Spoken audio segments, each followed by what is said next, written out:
자, 안녕하세요. 저는 철강 담당 멘토 김동호라고 합니다. 자, 이번 시간에 제가 소개해드릴 종목은 바로 이 NI스틸이라는 종목인데요. 자, 빠르게 기업의 개요부터 확인해 보도록 하겠습니다.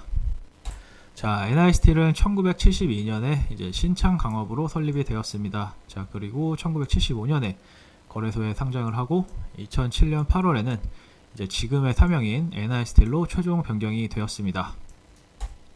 NI스틸은 이제 H빔이나 시스템 비계와 같은 그런 합성 강건제를 제조해서 판매하거나 리스를 해서 매출을 올리고 있는 회사입니다.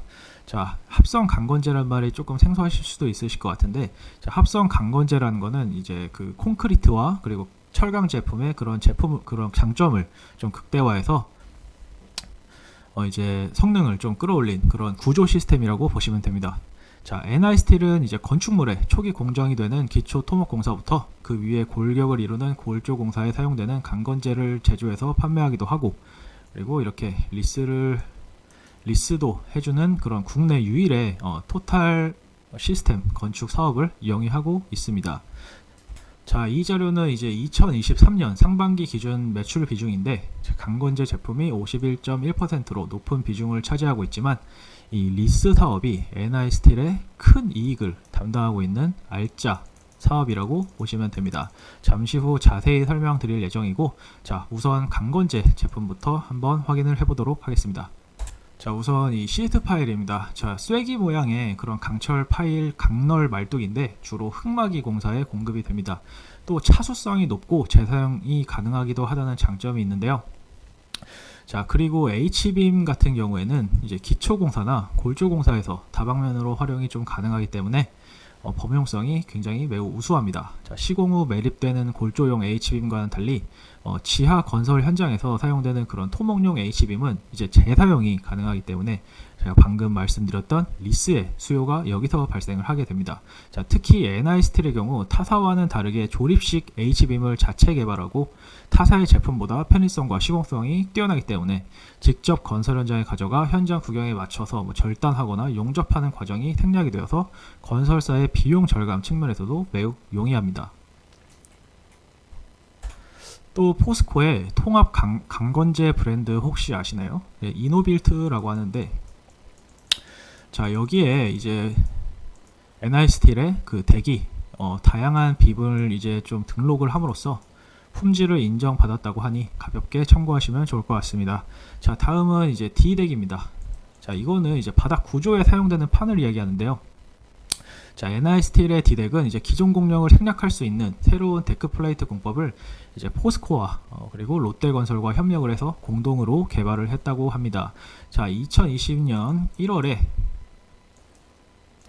이제 건설 신기술 제881호로 지정이 되었다고 하니 주목해볼 만 하겠죠. 자, 다음으로 이제 중요한 리스 사업에 대해서 짚어드리도록 하겠습니다. 자, 우리가 통상 그 리스라고 하면 이제 쉽게 자동차 리스를 좀 떠올리곤 합니다. 자, 하지만 이 리스는 이제 건설업에서도 분명히 필요한 부분인데요. 자, 강제 리스 시장이 도대체 왜 필요한가에 대한 궁금증은 건설공사에 쓰이는 자재의 특성을 보면 좀 이해하기가 쉬우실 겁니다. 자, 건설 공정에 사용되는 그런 강제는 통상 건물의 뼈대를 구성을 하는데 주로 일회성으로 좀 사용이 되죠. 자, 하지만 이 가설제의 경우는 좀 다른데요. 자, 예를 들어서 이제 H형광을 예로 들면 이제 건물의 뼈대로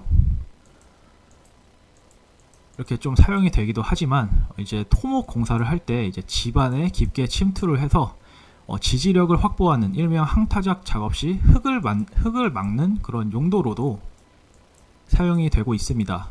자, 흙을 막는 용도로 임시로 설치하는 것이기 때문에 공사가 끝난 후에는 이거를 해체를 해서 공장에 가져간 다음 씻고 다듬기만 하면 재사용이 가능하다는 거겠죠. 자, 마찬가지로 이제 콘크리트를 양생을 하고 지지해주는 거푸집이나 그런 구조물을 건설할 때 흙을 파내는 터파키 공사에 활용되는 시트 파일, 그리고 건설 현장 고소 작업에서 이제 작업자의 그런 안전한 작업과 이동을 도와주는 시스템 비계 등을 좀 꼽을 수가 있겠죠. 자, 그리고 강제 리스의 경우 건설업체 입장에서도 매우 용이합니다. 자, 정해진 기간 동안 자재를 사용하는데 당연하게도 구매하는 것보다 빌려서 쓰는 게 이제 원가 절감 차원에서 더 유리하겠죠. 또 만약 원자재 인플레이션 상황이 발생을 했거나 강력하게 예상이 되는 상황이라면 역시 당연하게도 건설업체 입장에선 구매보단 리스가 더 현명한 선택일 겁니다. 자, 이렇게 NI스틸이 영위하는 사업과 매출 구조에 대해서 간단히 알아봤는데요. 자, 그중 가장 이익률이 뛰어난 리스 시장에 대한 전망을 해보고 영상 마무리 짓도록 하겠습니다. 자, 현재 다양한 철강사들이 있지만 현재 이 강제 리스 사업을 영위하는 그런 회사는 좀 찾아보기 굉장히 드뭅니다. 자, 굳이 꼽자면 여기 있는 한일철강과 대왕철강이 있는데요. 자, 지금 보시는 바와 같이 지금 매출액이 굉장히 미미한 상황이라 자, 크게 신경 쓸 것은 없어 보입니다. NI스틸의 기업의 입장으로서는. 또 여기 보이는 이 대왕철강의 경우 현재 이제 자본 잠식이 좀 발생을 해서 사업의 지속성마저 좀 불투명한 상황입니다. 자, 또 강제 리스 사업은 이제 사업 초기에 막대한 투자가 필요해 신규로 사업에 진입하기에는 진입 장벽이 매우 높고 위험 부담도 굉장히 큰 사업입니다. 자, 최근 이렇게 수익성이 약한 강제 유통업체들이 신규 성장 동력으로 NI스틸처럼 가설제 시트 파일 리스 사업에 진출하는 사례가 조금 생겨나고 있긴 하지만 NI스틸처럼 토목시장에서 오랜 기간 시트 파일을 직접 제조해서 인프라를 구축한 경쟁력을 갖춘 기업은 없다고 보셔도 됩니다. 자, 물론 대기업의 경우 사실 얼마든지 진입이 가능하겠지만 적어도 2023년 올해 말 기준으로는 없다고 말씀을 드려볼 수가 있을 것 같습니다. 자, 강제 리스 산업의 그런 전방 산업은 건설업이고 후방 산업은 철강업입니다.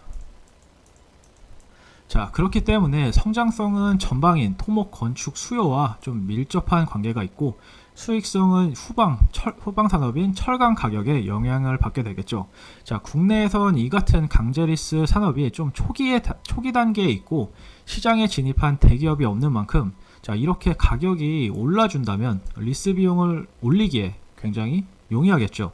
자, 물론 지금은 이렇게 수요 둔화로 굉장히 가격이 내려온 상황이기는 합니다만 자, 그럼에도 불구하고 리스 시장에 집중을 해야 하는 이유는 이 자료를 보시게 되면 좀 이해가 되실 겁니다. 공사 시공이나 제품을 판매해서 얻는 이익률과 그리고 리스로 발생하는 이익률은 약 2배 정도로 현재 차이가 나고 있습니다. 자, 그렇기 때문에 대기업이 시장에 참여하지 않는다는 전제 하엔 현재로서는 이 리스 사업에 충분히 주목해 볼 만하다고 생각이 되어서 흐름을 간단히 짚어드렸습니다. 자, 이것으로 NI스틸의 분석을 마치도록 하겠습니다. 영상 끝까지 시청해 주셔서 감사합니다.